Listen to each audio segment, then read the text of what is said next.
You're on a small boat, and the wind just stopped. Not slowed down, stopped. The sails hang flat. The ocean around you is glass, all the way to the horizon, in every direction. No land, no ships, no coastline for hundreds of miles. You have water for maybe 10 days if you're careful, food for less, and nobody knows where you are.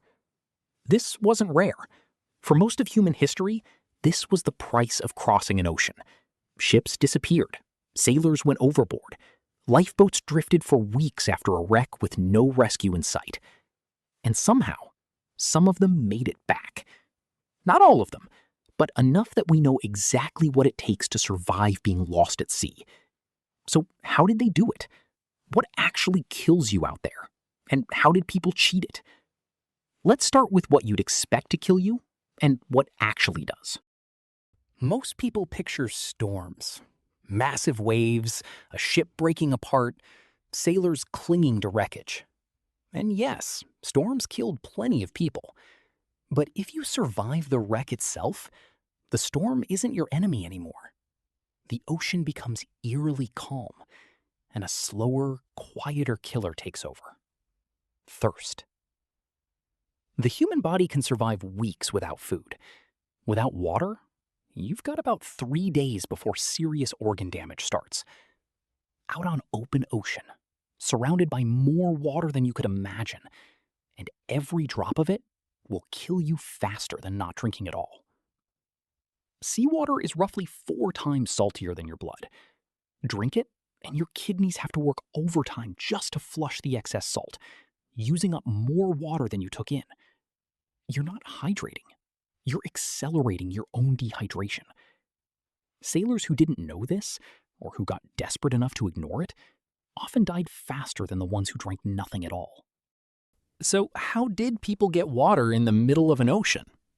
Rain was the first answer. A sudden downpour could mean the difference between life and death, and survivors described stretching out every scrap of canvas, every tarp, every piece of clothing they had to catch as much as possible. French doctor Alain Bombard, who deliberately crossed the Atlantic alone in 1952 with no supplies to prove it was survivable, collected rainwater in a makeshift sail and kept detailed records of exactly how much he needed to stay alive. His number was small, painfully small. Less than a pint a day in small sips was often enough to keep someone functional for weeks. Dew was another source most people never think about. At night, moisture condenses on metal, wood, and sails. Survivors learned to lick it off the hull at dawn before the sun burned it away. It sounds desperate because it was, but a few mouthfuls of dew every single morning added up. And then there's the most counterintuitive trick of all: fish. Fish blood and the fluid inside a fish's spine and eyes contain drinkable moisture, far less salty than seawater. Survivors who caught fish would drink straight from them before eating the meat. It sounds brutal. It was, but it worked, and it bought time. Now, let's talk about food, because the ocean is full of it, if you can catch it. Fishing lines could be improvised from almost anything. Shoelaces, threads pulled from clothing, even hair. Hooks were bent from nails, pins, or pieces of metal salvaged from the wreck. And bait was whatever was already on board, or whatever you'd already caught. But the real surprise is what falls from the sky. Birds. Seabirds will land on drifting wreckage, sometimes within arm's reach, because they don't expect anything dangerous to be sitting motionless in the open ocean. Survivor accounts describe grabbing birds by hand, by the legs, sometimes while they slept right next to exhausted sailors. A single bird meant meat, and sometimes more blood to drink.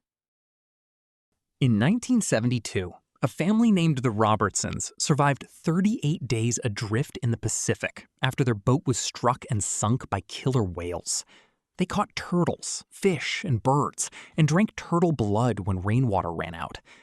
Stephen Callahan, who survived 76 days alone in a life raft in 1982 after his boat sank in the Atlantic, built a makeshift spear from a boat hook and speared fish through the raft's floor, sometimes puncturing his own raft in the process and having to patch it underwater at night, surrounded by sharks.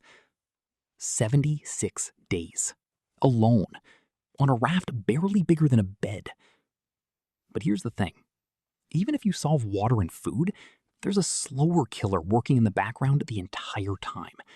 And it doesn't show up for weeks. Scurvy. For centuries, scurvy was the single deadliest threat on long ocean voyages, killing more sailors than storms, shipwrecks, and combat combined. It's caused by a lack of vitamin C, something the human body can't store for long. Without it, your gums bleed and rot, old wounds reopen, your teeth loosen and fall out, your joints swell. Eventually, your body simply starts to fail, one system at a time. For a long time, nobody understood why. Sailors just got sick, weeks into a voyage, and some of them died. And nobody connected it to diet. Then in 1747, a Scottish naval surgeon named James Lind ran one of the first controlled medical experiments in history. He took 12 sailors with scurvy, split them into pairs, and gave each pair a different treatment. Cider, vinegar, seawater, oranges, and lemons. The pair eating citrus recovered in days. The others didn't. It took decades for navies to actually act on this, but eventually citrus fruit became standard rations on long voyages, and one of the deadliest threats at sea quietly disappeared. A vitamin. The fix the whole time was a vitamin, and it took over 100 years for anyone to figure it out. So far, we've talked about the body, but the body usually isn't what gives up first. Before we get into that, I want to talk about something that connects directly to everything we've covered here. The ocean these sailors were fighting to survive is the same ocean we're slowly damaging every single day, and it can feel impossible to make a difference as one person. That's where Planet Wild comes in. They're a community of over 25,000 people funding real conservation missions around the world, including projects protecting marine environments and tackling ocean plastic at the source. What I like is that you're not just donating into a void. Every month, members get video updates right here on YouTube showing exactly what their contribution is doing on the ground. If you want to support real ocean conservation, the first 100 people using code AXN6 get their first month covered by me. Links in the description, and you can cancel anytime. Now, back to the real killer. The mind. Isolation does something to people that thirst and hunger don't. Survivors across decades, separated by language, culture, and circumstance, report the same thing. Hallucinations. People see land that isn't there. They hear voices. They see other people standing on the water beside them, having full conversations with someone who doesn't exist. Stephen Callahan, during his 76 days adrift, described hallucinating entire conversations with people who weren't there, and said the moments he felt sanest were the moments he gave himself structure. A task, a routine, checking the raft, rationing the water, anything that made the next hour feel like it mattered. That's the pattern across almost every survival account. The people who made it weren't necessarily the strongest or the most prepared.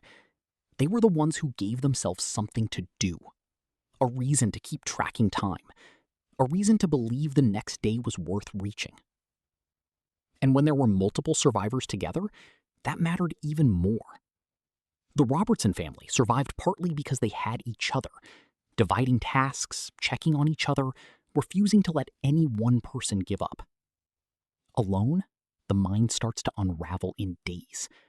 With even one other person, it can hold together for months. Here's the part that gets me. Every single piece of this, the rainwater collection, the dew licking, the improvised hooks, the citrus discovery, the routines people invented just to stay sane, none of it was written down anywhere when these people needed it. They figured it out in real time, adrift with nothing, because the alternative was dying. We complain when our phone battery hits 20%. These people went months with no contact with another human being, no idea if anyone was looking for them, and no certainty they'd ever see land again. And some of them made it back to tell us exactly how.